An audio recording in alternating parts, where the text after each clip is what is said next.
Hello musici, welcome back to this video. Today let's analyze this piece of music. We're analyzing Bach, this Fugue in D minor.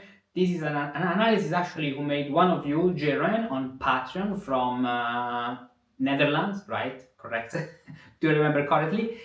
And let's delve into his analysis. Let's play this Fuguetta. It's not a long piece, so we can do it in a relatively short time. And let's answer some interesting question he wrote on Patreon about harmony and counterpoint. So let's start our analysis. Today, different setting. I moved, as you can see, the harpsichord and the screen because I wanted to think about a better solution, and this is the best solution because I was tuning the little spinet, but I've broken 3 strings, 3 or 2 now I remember, and so I couldn't play it, they were important strings. But now with the harpsichord it's totally okay, and it's a better instrument with a bigger extension, and you can look at the screen, look at my face. We are on the same, as you can see, level, so there's no problem of any blur. But now let's delve into this analysis. First of all, let's play this Fuguetta, and after playing the Fuguetta, let's analyze this Fuguetta so we can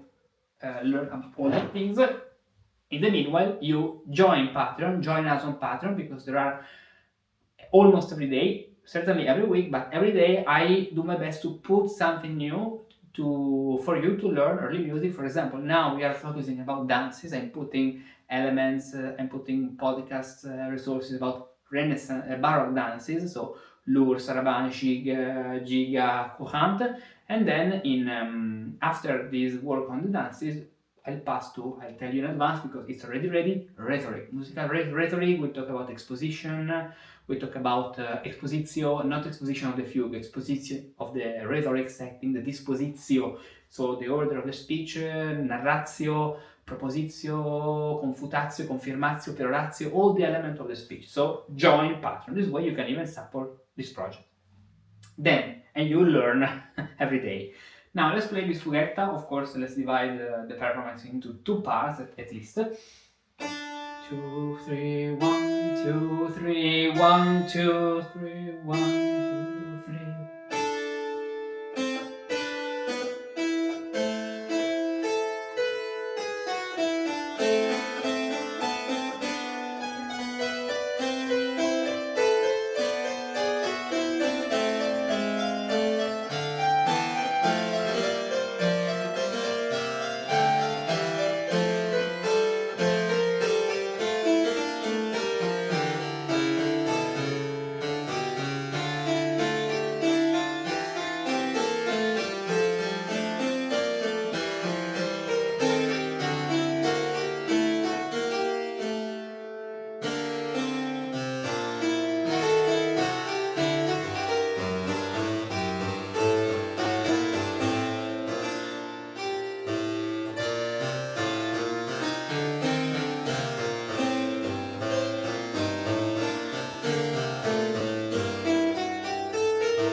Okay, then you can find a better performance somewhere else on YouTube.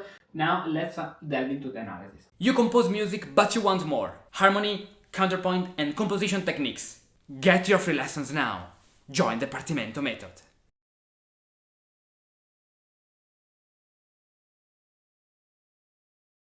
What's happening? We have the subject, okay, exposition, subject, D minor, answer, soprano, so re, mi, fa, mi, re. This is the subject. Then the answer is re, mi, fa, mi, re in the other hexachord, the hexachord on the 5th degree. Re, mi, fa, mi, can see here. So let's switch on the pen. Re, mi, fa, mi, re. Okay. And notice one thing which is very important even in improvisation, the counterpoint. We have the counter subject. I mean, we don't have a counter subject which is an idiomatic counter subject like in a through and complex fugue, even if we can recognize some recording elements and important things. Now I'll show you what I'm talking about. But what is very important here is the movement we have with sixties. So 6, 6, 6, and 6. These parallel 6 are very important in the structure of the counter subject, because when you are improvising, one of the most important things is that you don't have so much time to think about what you're going to play. So parallel 6 are something which almost always work with parallel thirds in a double counterpoint counter subject. Why? Because they are in perfect consonances. You can do parallel 6 and parallel thirds without any problems, and they can be reversible, so invertible. So 5, 6, 6, 3, 6, and as you very well recognized by the purple element, even if we don't have a true counter subject, this is a little thing we have here, and we have even later where we have re mi fa in the bass, and not only there, but even in the first section in the higher voice. So it's true that don't we have a counter subject, but we can identify this element, the purple element, like a kind of counter subject here, especially because it's something we'll even find later, as you wisely recognized. Very nice. So yes,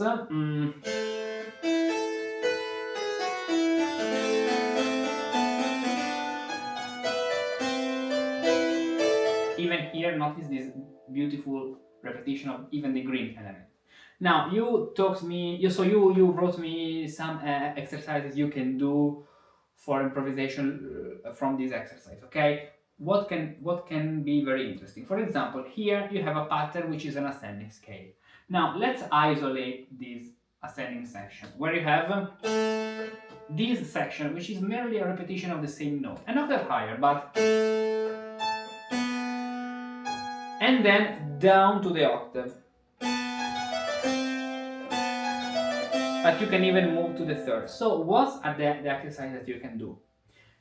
Let's do this. So because it's very important to even learn new things and new combinations that we can have here. So let's so video here. Let's import. Let's do this way. Let's import, yes, a new piece. No.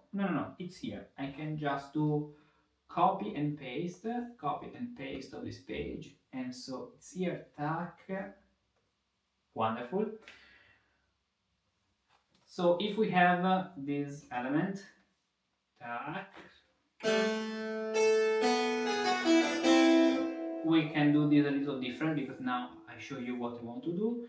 Re, la, sol, fa, mi, re, mi.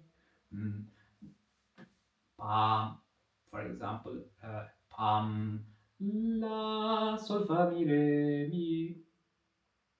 This way with the sharp, la, sol. I need one more A actually, yes. This will be a longer video, so let's take all the calm. Let's do this with calm. Let's take all the time we need to do things in the best way. La ta ta ta ta ta. So this way we have this in the bass, then B and C.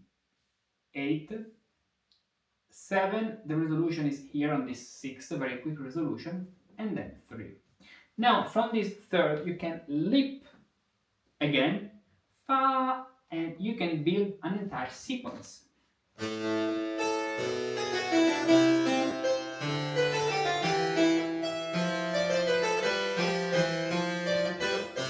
And this way we can have a modulation.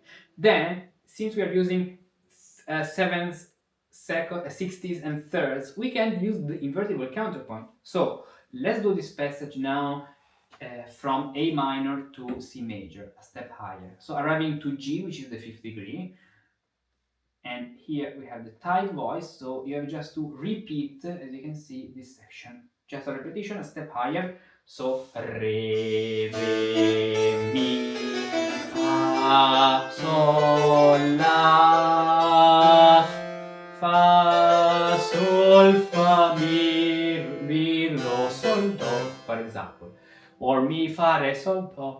Then you can do the same thing inverting the two voices. How? With the scale in your right hand.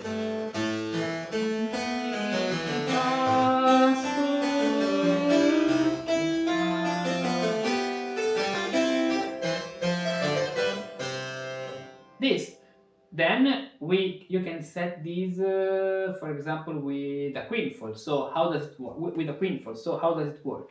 Let's use the pattern ascending pentacle that you can use in the partimento method. So let's set. That's why it's very important to study, and this is the strongest point of the partimento method, that you study each pattern and then you can combine all of them in your mind. We can use the quinful. So re, mi, fa, sol, la, this way. And then, as we reach the re, mi, fa, sol, la, and reach the fifth degree, we can do a little passage and create all these ascending pentachords. Now, let's figure out how to do this.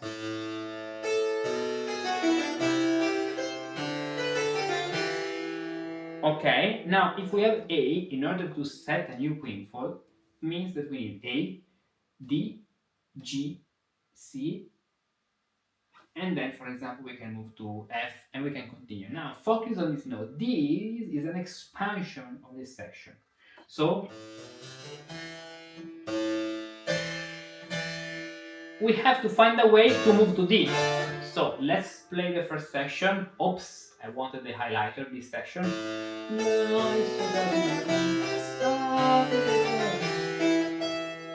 Now, from this point, we have to move to D minor.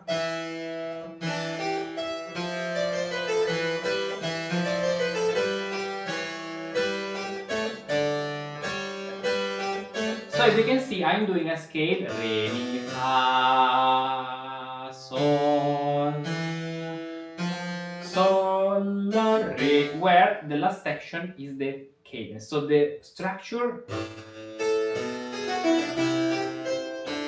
happens here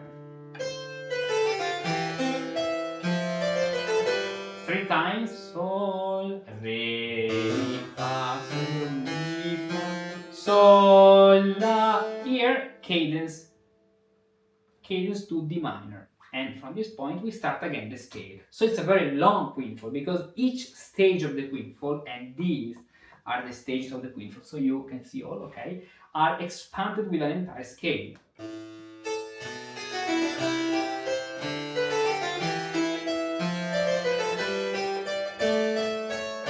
Then it's up to you to do, for example, this scale at the contrary in the left hand.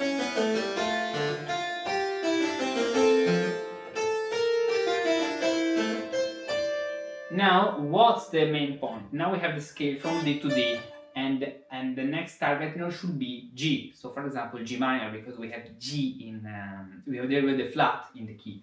So our cadence arrives to G.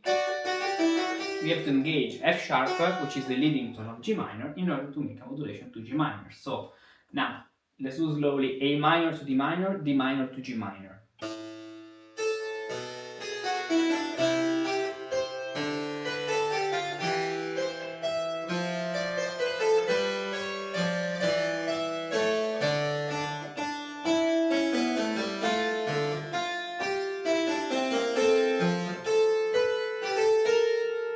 Yes, B flat.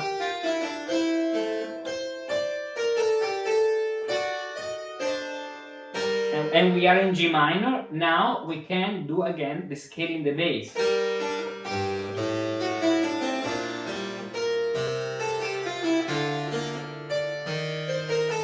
Here it's up to you if you want to make a modulation to G minor, because maybe you want a sequence arriving to G minor.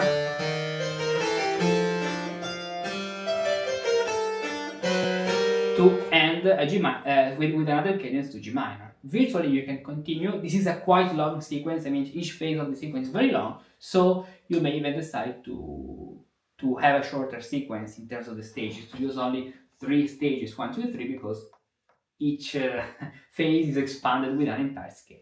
This game of double counterpoint is very, very beautiful, and in the attached PDF, just a few days to prepare it, I developed the entire session, okay, A, D, and G. This is a good thing you can do, a good exercise. Okay. Sometimes it takes very little to improve, just a little, but every day. You look at a sheet of music and it seems like a random collection of notes, and now you can't connect them. But if you know how to reveal the meaning and the connection between the notes, you can discover magical and wonderful paths hidden among the melodies and harmonies. You sit at the keyboard, but you don't know where to start composing or improvising a piece. But if you know the right techniques, even just with a few compositional elements, you can create something wonderful. You study a piece, you can play it technically well, but don't understand what's happening harmony and counterpoint wise. But if you change the perspective with which you read and play those notes, you can literally change the way you see them. That's actually a kind of magic. Every month, every week, and every day you can have something special and valuable like this. Video analysis, a lot of PDFs analysis, and handouts of pieces to truly understand what's happening in each passage, in each piece. Improvisation elements like this of the other day of how to improvise a fugue. Practical exercises to learn how to compose music and how to become better at improvising. Fugues, chorale, freeforms, and more. Composition and improvisation pills to discover how the great composers crafted certain passages and learn to imitate them correctly. All of this on Patreon. So much content to explore, so much to learn, and many preview projects to discover. Go to this link, choose the best level for you, and start your adventure.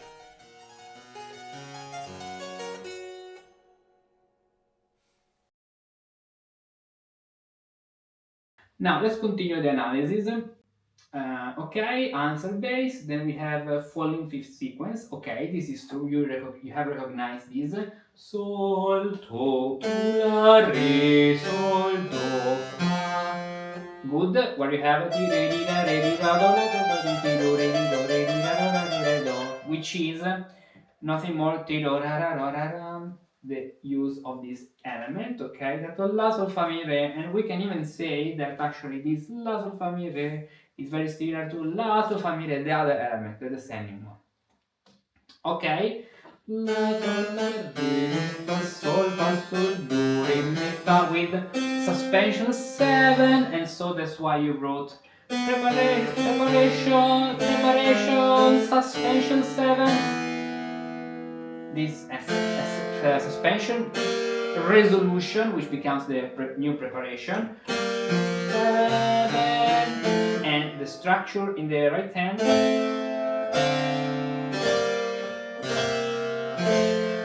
Good, and the sequence finishes here where we have re-entry soprano on the first degree, G minor. So you mean, okay, no, re-entry is here, so the sequence is leading to the first degree, so complete sequence to D minor. Why? Because we had the subject, the answer, so dux comes, then we had the comes again, so it's not a regular entry, regular as you know from modern education, but this is a D, then A, and after this we have the last entry in the bass, which is a D. So it's a three voice fugue, but now we have a D. These can be quite common because we have an exposition, and then since we end at the fifth degree, the beginning of the new exposition after the sequence is in D minor, so the sequence is leading from the fifth degree A minor to D minor, and then we move to G minor. So let's see what's happening now with three voices. We have the bass,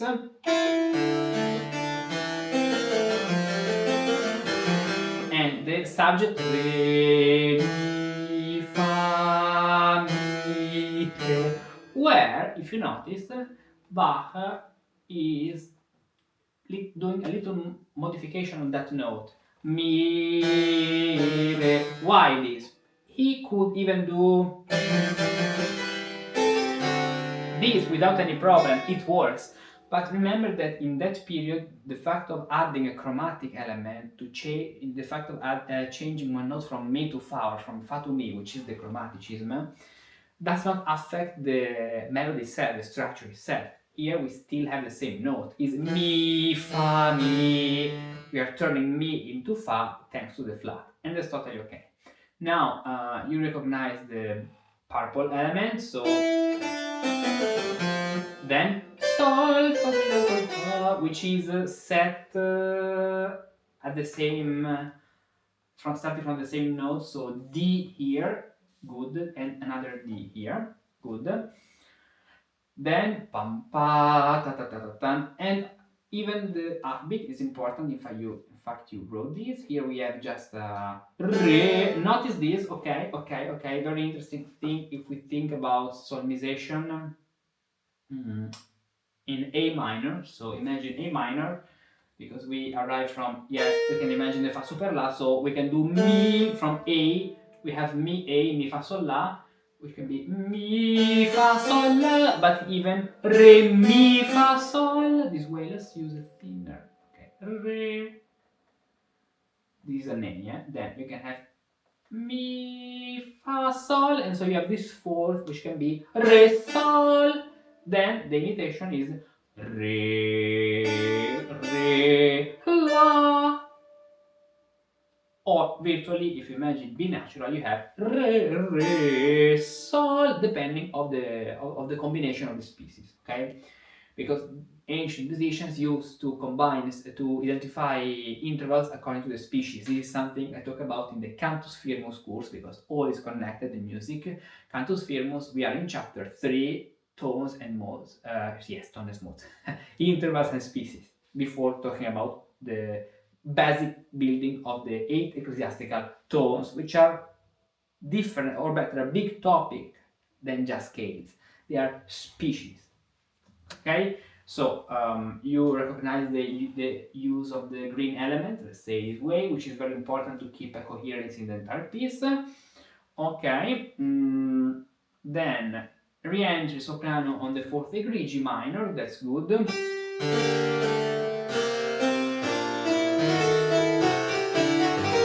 Okay, now we have the subject, as you said here. Re, mi, fa, mi, re. We have the same element, green, green, green, and then purple, pam, pa, pa, ta, ta, ta. Then we have another sequence, which is very interesting. I see that you didn't write anything, but this is a 3 down, 2 up. So, what's the essence of the sequence? B flat, C, A, B. Then, here, there is a little different point, this section, in order to arrive on G minor. Okay? And then there is a subject in the bass again. Okay, now what's happening in this section? Let's see the sequence. The sequence.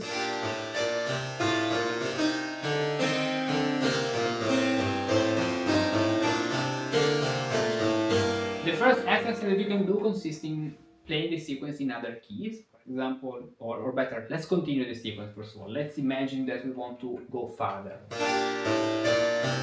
So let's play the structure.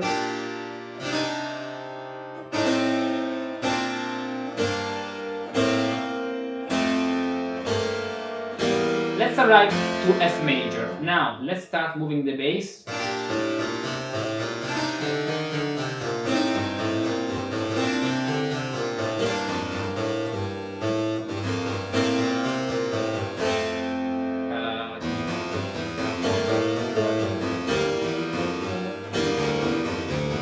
The most important thing when you do this exercise is that you move gradually. Start putting diminutions in the bass.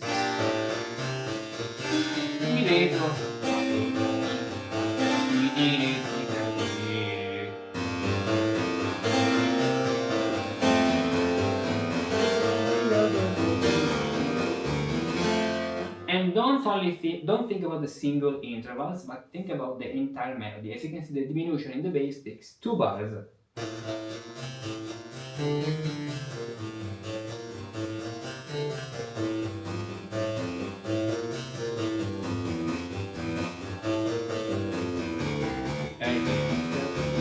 I agree with you that this way is too much long, but this is an exercise. So you can even do this in the right hand. Let's use double counterpoint.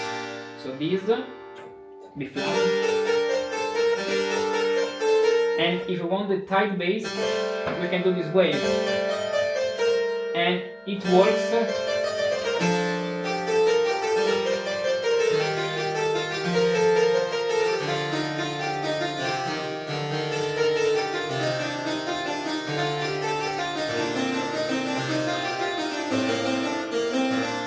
For example, and we are in F major. Now let's add the other leaves. So what's happening? What's happening is that we have sol, sol, fa, 2, 3, 6, 2. The structure is 2, 3, 2, 3, but now with sixth leaves, at least ta, ta, ta, ta, and stepwise motion in the middle voice.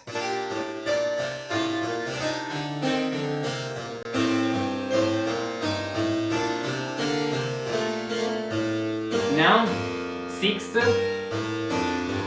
stepwise motion, 6, stepwise, 6, and stepwise motion. Let's do it again, slowly. Remember to say the intervals and to visualize the intervals before playing them. So, 9, stepwise, 6 leaps, 2. Now is the time of 60s, dissonance 2, stepwise, time of 6th, stepwise, 6, this way, and can be more effective to end. Okay. Good. Now this is another exercise you can do, and this even works in the right hand. But if you do the tight bass, you may even change something. Let's see. Because we have because this tight bass does not work very well. So we need another note in the bass. G. We need this note in the bass. So what can we do?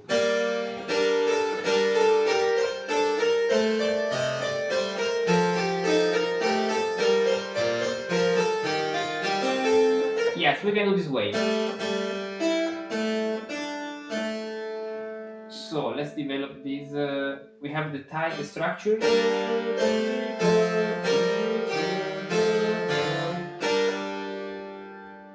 In the tight bass pattern, we have this.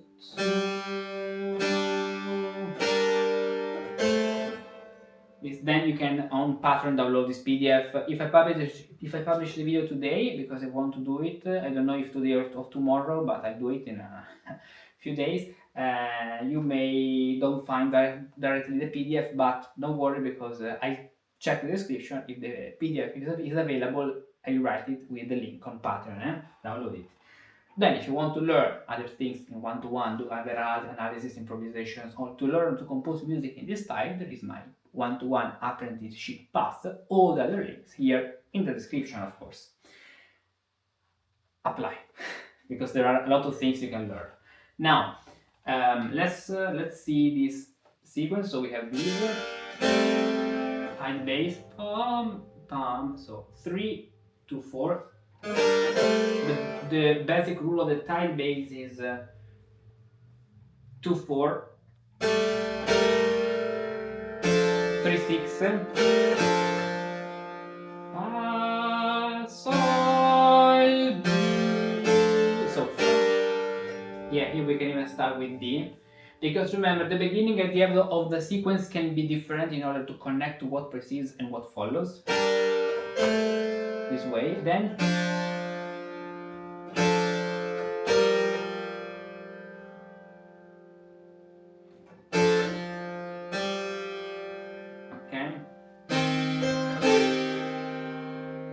G, for example, E flat, okay? Okay, let's stop here. Then the sequence is repeating itself. this way. Tam, pam, and let's resolve the sequence. Now, in the right hand we put the same figure we had before. So no problem, this one.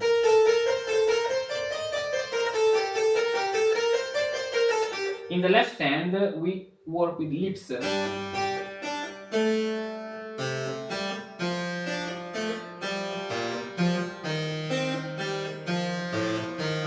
How to correctly choose these lips? You have to be aware of your harmony. 2, 4, 6 implies 2, so these notes G, A, C, even E, G, A, these notes. So here, lip within the harmony. A, now we can use C. C, as you can see, is part of the harmony. G, C, because it's part of the orange chord. This orange chord is the, they are the all possible notes you can use in your sequence, okay, according to your harmony. Now you have a 3-6 harmony, so you have these notes available, 3, 6, 8. So here, instead of playing D on the downbeat, A is a note which is in common between both phases. So you can do pam pam pam pam this way, and the same melody you had before can be applied now.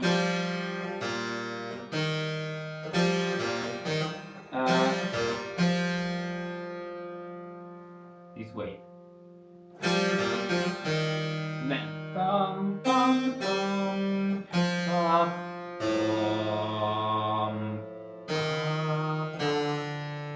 This. So we have this dialogue and imitation between the two lower voices, so the bass and the middle voice.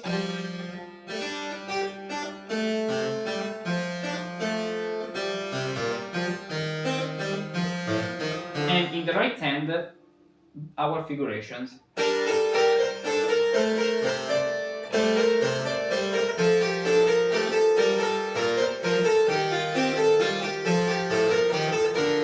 Okay, this is something you can do to practice with inversions.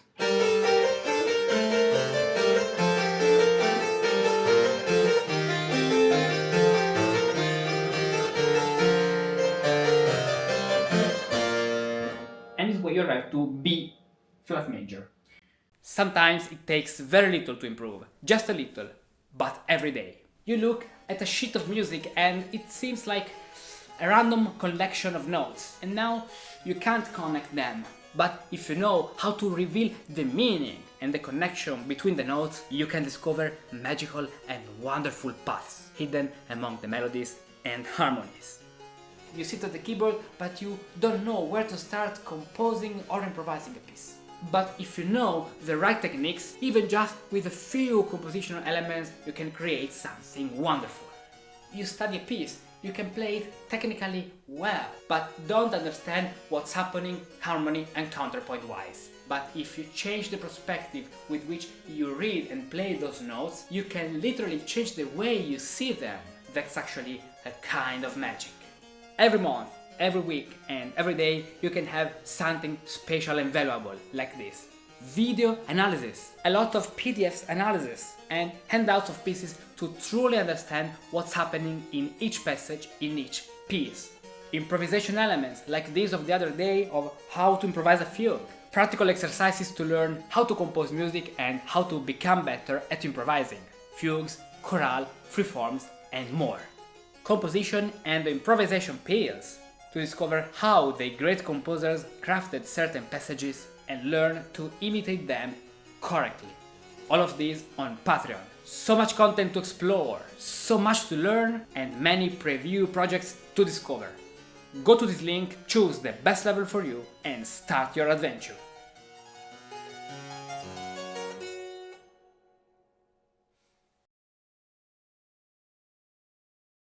Okay, let's continue the analysis. Then you said re-entry on the 4th degree, G minor. Well, what is very interesting is that we had D minor, then A minor, so like first, fifth, and fifth degree. Now we have D minor, because after the exposition we have D minor, so D minor, then G and G, so it's like first, fourth, and fourth. Interesting relationship. You know, it's something like like a mirror, okay? Very symmetric. Here, this would be parallel octave, so notice we have parallel thirds from a certain point of view, okay? And then the same thing happens here. Now, what is very interesting, and I will show you, because here we are starting with a fifth, as you can see, 5. This 5 becomes a third. So we have melodically down a fifth, and this is a third. Now, what's happening? This is an octave, and this is a third, and this is a third. Okay, what kind of counterpoint is this? This is invertible counterpoint, but not at the octave. There are 3 kinds of invertible counterpoint. If you want to learn more about this, book some lessons, so contact me so we can do some exercises about this invertible counterpoint. Invertible counterpoint at the octave, the one which is well known, I mean, anyone knows it. Then there is invertible counterpoint at the 10th, which means that the inversion, instead to be at the octave, is at the 10th, a 10th down, or a 10th higher, and invertible counterpoint at the 12th. So, what does it mean? It means that this voice remains the same. As you can see, the subject is G and G. While the other voice is transposed not an octave down, but a 12th down. Or if we have another transposition an octave higher, it can even be a fifth. But the relationship is more than an octave, a fifth, an octave plus a fifth. So this fifth down a 12 becomes a unison. Then we even invert, becomes an octave, as you can see. So the third, which is in this case A, becomes another note, which is F sharp. Why? Because this note down an octave is 3, 12, the other third. And so that's why we have 3 and 3 and 3. Invertible counterpoint at the 12th. If you play these, so let's use another color, let's use the orange color, play these, at least up to this point, because then it changes. This section is different because it's a connection to the following part. This orange section is invertible counterpoint at the 12th. Starting from D, and then we have invertible counterpoint at the yes, I said one thing which is which must be fixed, so only this part, down a fifth, because then we have up a fourth and here up a fifth. Why? Because the arriving point is another one. Okay, so up to this G actually, then it's a little different. Yes, but we may find the reason why of that later. So orange section, instead of starting on D, we start on G. Okay, now let's analyze why that point is different. Probably here 6 and 3, 6 and 3. How to find the answer? Because the main point is that here we have up a fourth and here we have up a fifth. So it's not the same. We have to find the reason why. So we have 3, this note is a third, no, a sixth, followed by a third. 3, 6 and 3. 3, 6, 8, yeah, 6 and 3, I mean 6 and 8. 3, 6, 8. 3, 6, 8. Okay. So the inversion,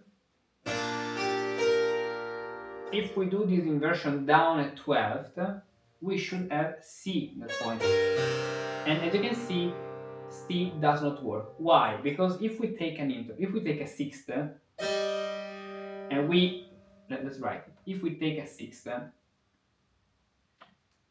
and we move the 6 down, so for example G and E flat, we have to move this 6 down, but not an octave, but an octave plus a fifth. So an octave down, a sixth, an octave down plus a fifth, it becomes a seventh. So E flat, then we add one more fifth. So let's even imagine this E flat. It becomes or a seventh if the voice crosses. So let's use orange for the middle voice. This is a seventh, A. Or the relationship, or if G is an octave higher, the inversion of the seventh is a second. So as you can see, in fact, what we would have is a seventh. See? Bach didn't want the seventh, probably because of the distance. So here, what he did is this, which is a little different because then here we have down a fifth, while here from D to F sharp we have down we can say a sixth actually. So the figure is preserved, but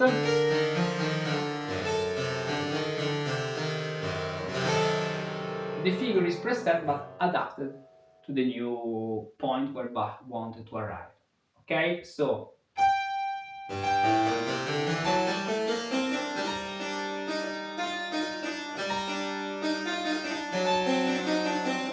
mi fa sol fa mi sol la sol fa, and this way you can write this. So it's this part is more an imitation. Invertible counterpoint at the 12th, and then just an imitation, taking care of the single element. So what is preserved is this up and down,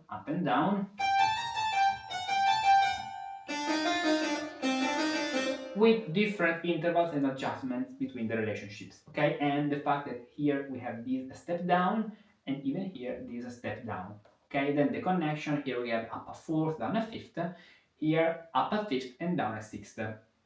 This way. Now, subject in the alto, re, mi, fa, mi, subject in the bass, re, mi, fa, mi, re, and then the final coda. Now, let's play this subject from this point. La, re, mi. Notice this very beautiful imitation. To, tora, tora, tom. Another color, maybe, yes. To, tora, tora, tom, ti, ti, tora, tom.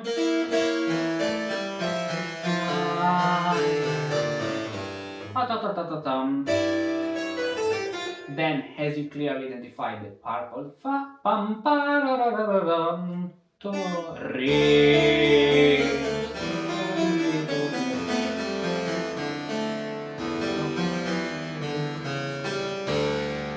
Four.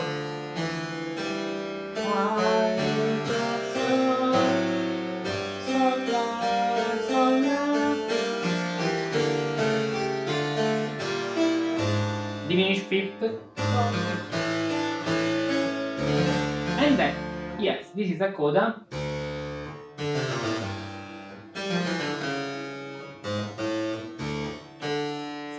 where we have this descending fifth. This element is arriving, of course, from our purple element, and then the right hand continues sol, sol, fa, re, fa, sol, sol, fa, re, fa, fa, ta, ta.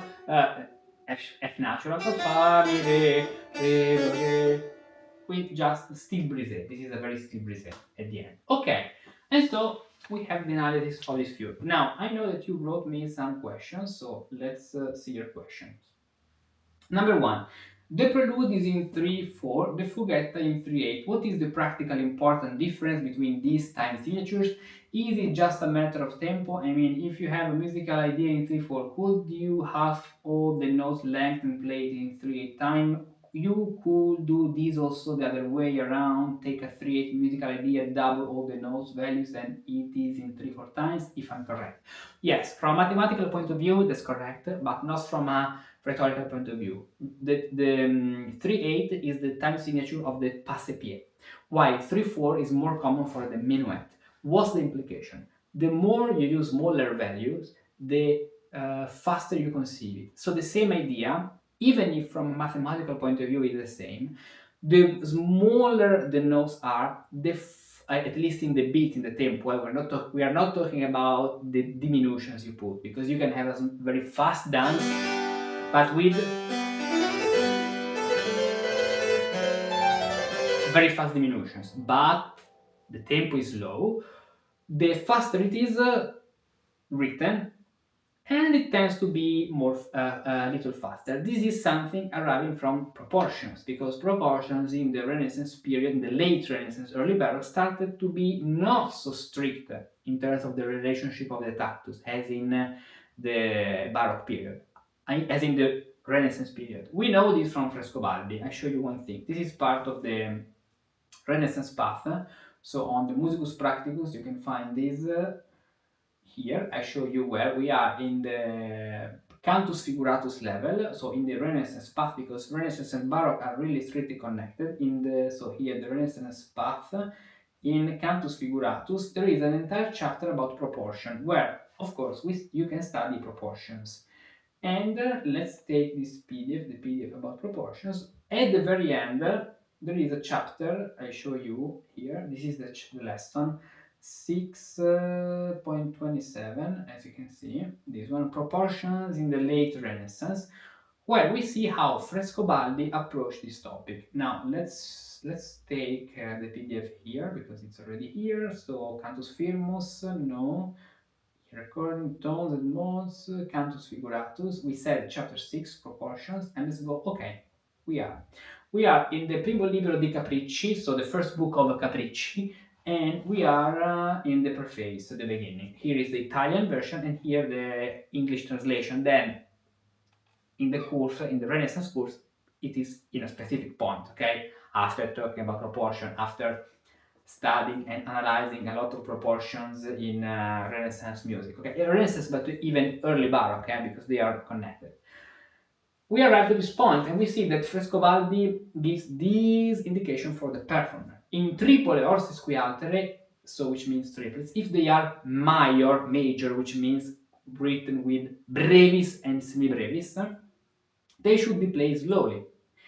If minor, in this case minor means that they are written with semibrevis and minime, so semibrevis and half note, somewhat more lively. It does not say the double, the half note, somewhat more lively. If of 3 semi-minime, even more lively. If they are 6/4/4, so 6/4, their time should be given with the beat progressing cheerfully. So the main concept of this period, and even in dances, is that the smallest the values in the beat and the pulses they are, and the faster, little faster it is. So that contrast in Johann Sebastian Bach example probably means that you have to play the fugue a little faster. There's not a strict relationship, I mean, not necessarily the double, okay?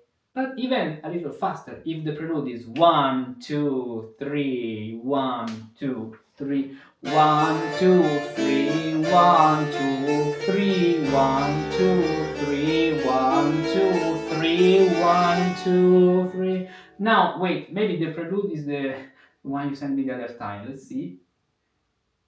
It should be this one, I guess. Yes, because yes, it's in 3/4. So let's play the end. It's still here.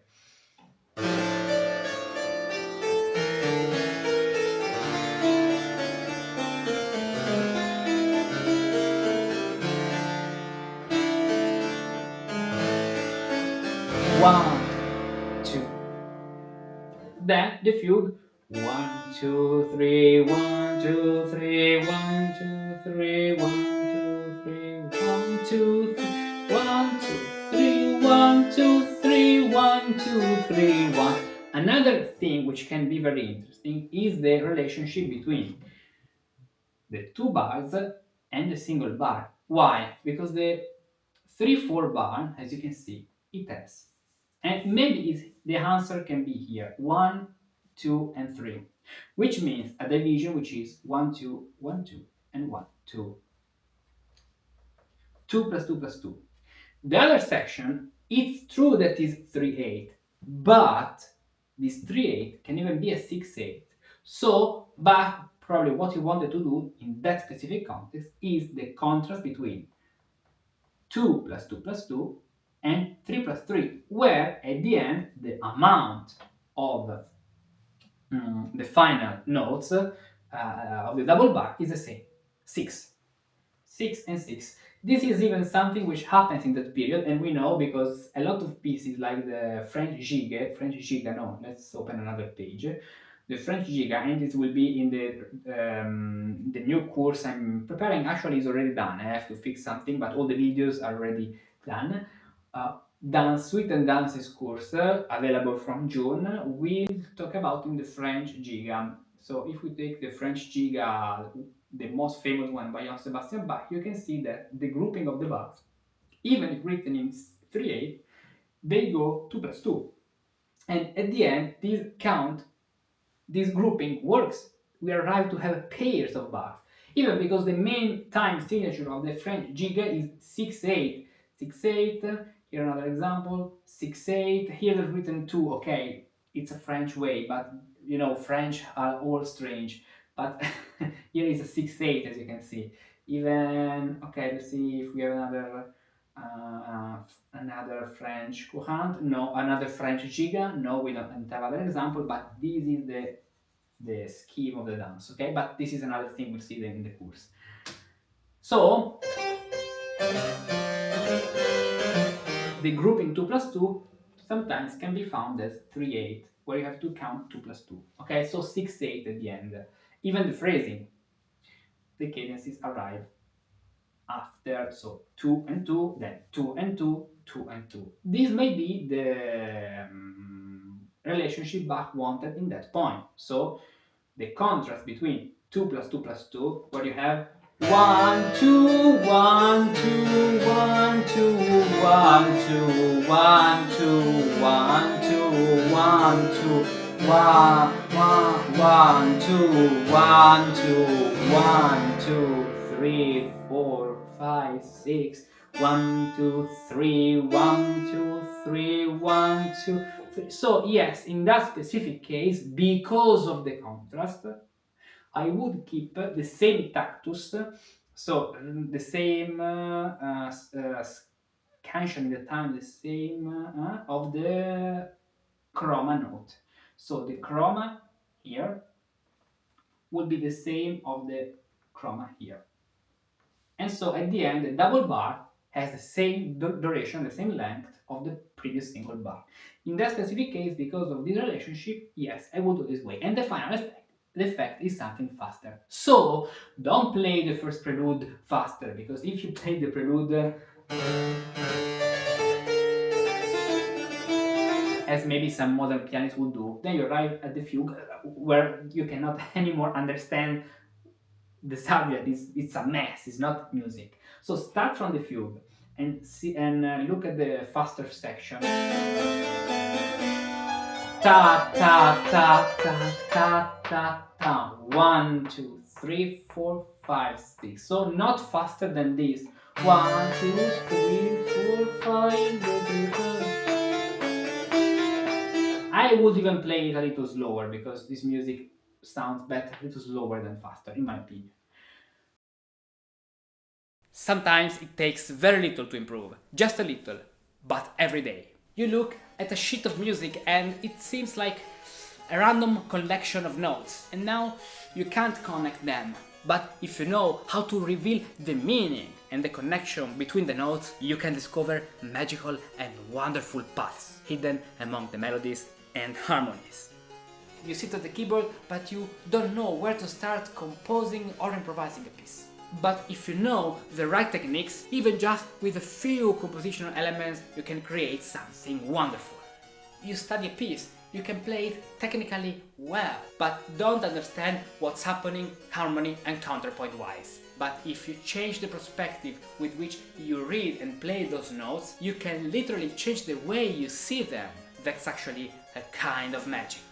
Every month, every week, and every day you can have something special and valuable like this. Video analysis, a lot of PDFs analysis, and handouts of pieces to truly understand what's happening in each passage, in each piece. Improvisation elements like this of the other day of how to improvise a fugue. Practical exercises to learn how to compose music and how to become better at improvising. Fugues, chorale, freeforms, and more. Composition and improvisation pills to discover how the great composers crafted certain passages and learn to imitate them correctly. All of this on Patreon. So much content to explore, so much to learn, and many preview projects to discover. Go to this link, choose the best level for you, and start your adventure.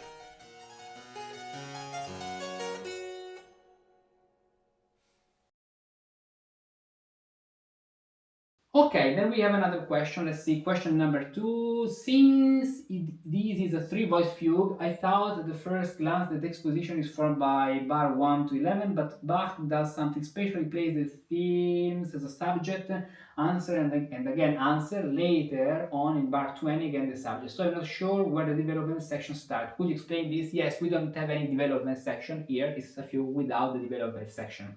We have what I showed you before, so D minor, A minor, A minor, then we have a little sequence, as you recognize, the quintuple here. After the quintuple, we have another exposition where we have D minor, G minor, G minor. So if you imagine the circle of the fifth, if you have sharps at the right and flats at the left, you have like D minor in the middle, A minor, then D minor, G minor, G minor, something very, in a mirror way, very interesting, like a mirror, okay? And then we have another sequence here. Okay, actually, yes, let's see. We have another sequence here, okay, of course. But then we have the subject G minor, and then at the end, just to subject, there are some fugues without the so-called episode.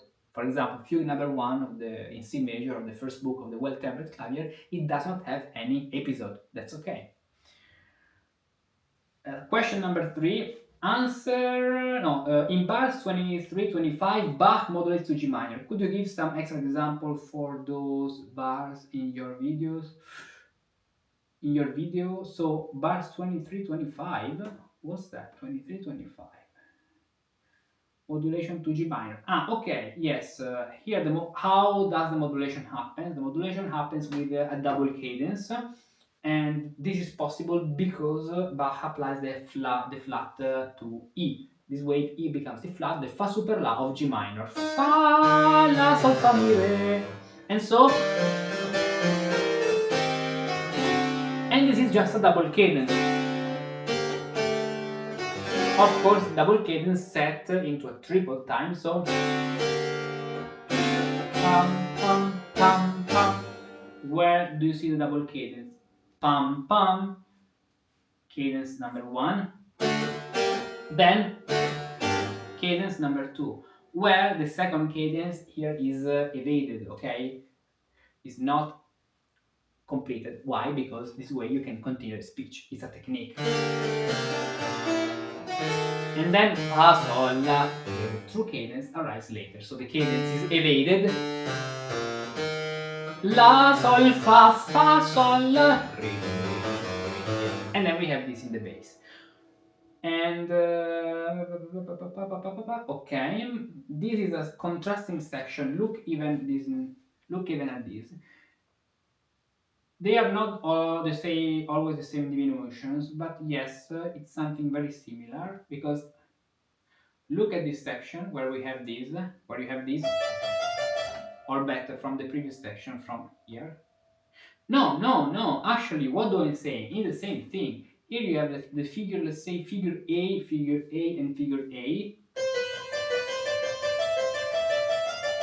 Then the figure B, let's say B just for B faster. Then the figure A. Then the figure B. And then this.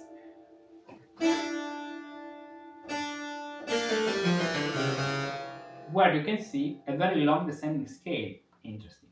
Now A B A B. Notice the bass. We have A, again A, B, A, B, and then we don't have actually A, so we lack of the A, B. Ah no, A, B, and B. It stops here. Yes, exactly. Then instead of this descending scale, we have this ascending scale. Wow, wow, incredible! I haven't noticed this before, but now we notice it. So this is another thing which is very amazing. A, A, B, A, B, descending scale. Then we have in the bass here A, A, B, A, B, A, and ascending scale with established at the bass. Incredible. So one more thing. Wow. And so you're asking about the modulation. Yes, modulation happens because of the counterpoint cadence, as you can see. So basically, you have you need the 3/6 harmony. Let's take another section here. If you have a 3/6 harmony, okay, then it's just enough to move with parallel thirds. Let's do another example in a farther key. For example, let's do in E minor, okay, in order to don't be affected by D minor. So E minor, you need to be, for example, here with a 6 degree. So you need the 6 degree in the bass, which can even be augmented, so sharper. Imagine that you are in a chromatic sequence. Now you make it natural. You have a 6, 7, then it becomes a 7, 7. As you can see, this 7, okay, can easily used as a suspension 7, and this suspension, it's the perfect way to do a double cadence. Tan, sol, fa, mi, sol, fa. For example, pam, pam, pam, pam, pam, this way.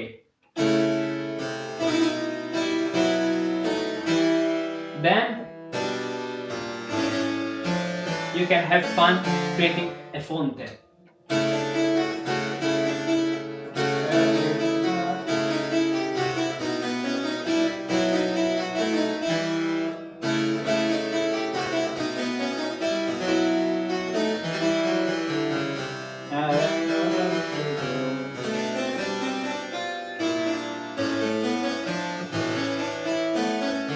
For example, this way you have a fonte. Okay, so this is the way how to make a modulation, and modulation start arriving from the 6 degree. Fa, fa, la, re, fa, la, re. So you need to engage the 6 degree of a scale. If you are in B minor, the 6 degree is G. You put a 3/6 harmony. So let's do this very quick test. 3/6 harmony. 6, 5, and 1. 3, 6, 6. So the 6 is E, and the third 6, 3. Then you hold this note, you sustain this note, which becomes the 7th, and then here you can start the double cadence. Let's do another example in another key. To F minor. So what's the fifth with the 6th degree of F minor? It's D flat. So D flat in F minor, we have D flat, 5th degree C, and then we have the 1st degree, which is G. So you need a 6/3 harmony. Even here, so D flat and F. You hold the 6, which becomes the 7. Then in the middle you have this, which is the 3rd, and you can engage the double cadence here. And you make a cadence to G to F minor, then you can do another cadence sequence and you are in F minor. So this is the way. Okay, very long video. Actually, I don't know how long. Let's say 1 hour. Ha, amazing, 1 hour video. 1 hour long video, but this piece is so interesting because it's in these little pieces that we can see how a composer, how the composer can really show his skills. And in composing a little pieces like this, a short pieces like this, is not easy. So if you want to compose other pieces in that style, and you see that I'll do in the suite and dance course, because then I'll even publish the suite, and I will make some videos. Then now that I've just finished to prepare all the 100 lessons. In the meanwhile, you can contact me. We can learn. We can set a path for you to learn to compose music in that style, as if you had lived in the Renaissance and in the Baroque, or in the and depending if you want to live in two different centuries, 200 years apart. Why not? And you can contact me. We can schedule our one-to-one lessons. Your one-to-one lessons, of course. Pay attention, because I have around 20 active students, sometimes more or less around 20 students, so they are a lot. I don't have so many free slots. Okay, so you have even to take care about your time zone, because there are people, apprentices from all around the world. So I cannot do lessons at 3 in the morning. Okay, so you have to pay attention to the time, our time zones, and contact me, and we can work together. I can teach you to compose music in that style, and you can even join Patreon, link in the description, where you can have access to a lot of very interesting things, and you can even enjoy and support this project here to teach all musici to learn music, to compose music, as if they had lived in the Baroque. Look at all these books! They are beautiful, each one more than the other, and they contain a lot of information. But they have a big problem. Either you engage in a long, painful battles against the chapters to decipher, understand, and interpret what's written, or they are completely worthless. Think about when you bought your last book to learn how to compose music. How enthusiastic were you? And then, what actually happened? It stayed in your bookcase, gathering dust and rusting away. What you need, therefore, is not 1, 5, or 10 more books. What you need is an experienced guide who takes care to evaluate your current situation, is well aware of what your desired destination is, precisely because you tell him, so he can design the best path for your journey, points out the right exercises, shows you which mistakes to correct and how to correct them, and provides you with concrete tools to improve and get better step by step. In recent years, since I have been here on the web, I have had the pleasure of guiding by hand many people like you to learn how to compose music, to grasp the musical techniques, discover the secrets of musical composition, and then achieve concrete results. Because in the end, that's what matters, that everything you learn becomes a seed that grows your skills, and little by little you become able to compose music. And so you are happy, and happy are the people with whom you share this passion, music. For this reason, in order to help you to achieve these destinations, I've prepared 2 paths, with some things in common, but different. One to become a Renaissance musicus practicus, and another one to become a Baroque musicus practicus. Are you curious to discover all the beautiful things you can learn with me? Click on this link and download the special informational brochure, which contains all the information you need to make the best choice for you.